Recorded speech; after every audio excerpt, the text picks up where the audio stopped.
Welcome to our tutorial on how to send multiple pictures on an Instagram group using your PC with the new update.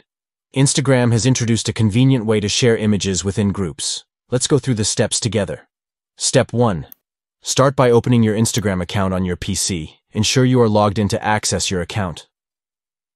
Step 2. Next, navigate to the group where you want to share multiple pictures. Click on the group to enter the conversation. Step 3. Look for the Photos icon within the chat window and select it to choose a photo from your computer. Step 4. Once you've chosen the photo you want to share, click Open to add it to the message composition. Step 5. Finally, click on the Send button to share the photo with the group members. With these simple steps, you can now easily share multiple pictures on an Instagram group using your PC. Enhance your group interactions by sharing moments captured in images effortlessly. That's it. You're all set to share multiple pictures on an Instagram group using your PC.